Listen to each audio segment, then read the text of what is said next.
کہ جب آپ کو بے گھر کر دیا جاتا ہے, جب آپ کو سٹیٹ لیسنس میں ڈال دیا جاتا ہے, تو پھر آپ کا ہر ایکٹ ٹیررزم کہلاتا ہے. جب تک آپ کے پاس ریاست ہے, آپ انٹرنیشنلی سٹیٹ ہوڈ کا سٹیٹس انجوائے کر رہے ہیں, تو آپ اپنا دفاع بھی کر سکتے ہیں, اپنی فوجیں بھی رکھ سکتے ہیں, دشمن کا منہ بھی توڑ سکتے ہیں, اور اپنے ملک کے اندر اپنی سوورینٹی کو استعمال بھی کر سکتے ہیں, اسلام کے تشخص کو پروموٹ بھی کر سکتے ہیں, دجالی اور شیطانی چالوں کا جواب بھی دے سکتے ہیں, اور میڈیا پر آزادی سے بیٹھ کر اسلام کا مقدمہ بھی پریزنٹ کر سکتے ہیں. اپنا کلچر, اپنا تشخص, اپنی ہسٹری, اپنے آئیڈیلز, اپنا اسلام, اور سب سے بڑی چیز آخرت کی تیاری کے لیے ہمیں ایک بہترین گھر ملا ہے دنیا کے اندر, جس میں رہ کے ہم اللہ اور اللہ کے رسول صلی اللہ علیہ وآلہ وسلم کے بتائے ہوئے قوانین پر عمل کر سکتے ہیں.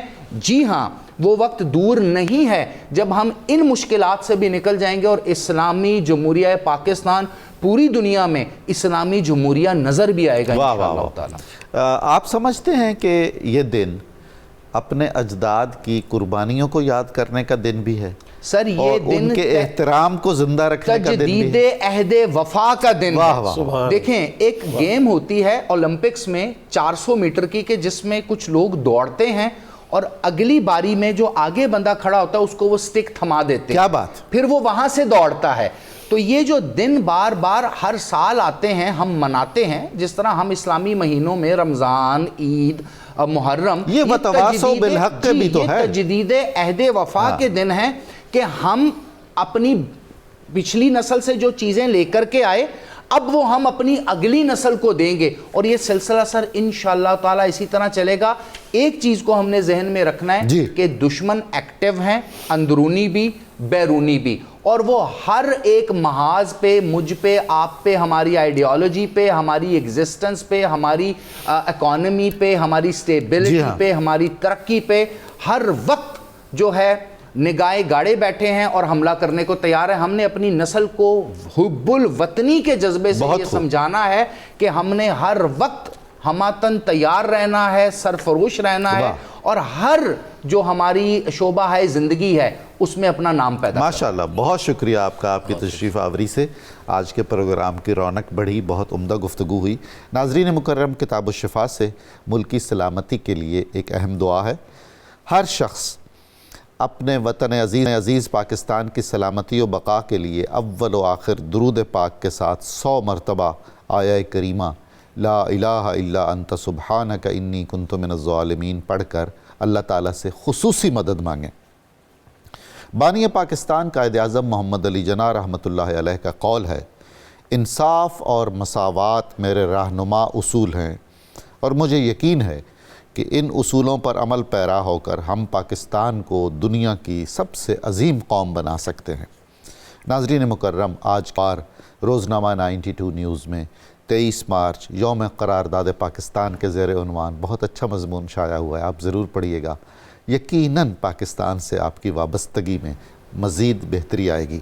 پروگرام کی تفصیل جاننے کے لیے صبح نور کے ایکس کو فالو کریں, ہمارا فیس بک پیج لائک کریں, پروگرام دیکھنے کے لیے ہمارا یوٹیوب چینل سبسکرائب کریں, ہمیں اپنی قیمتی رائے سے ضرور آگاہ فرمائیں. آئیے اب نعرہ لگاتے ہیں, نعرہ مقصد پاکستان, جو آج 23 مارچ کو تو بہت ہی بلند آہنگی سے لگانا چاہیے. پاکستان کا مطلب کیا؟ لا الہ الا اللہ محمد الرسول اللہ.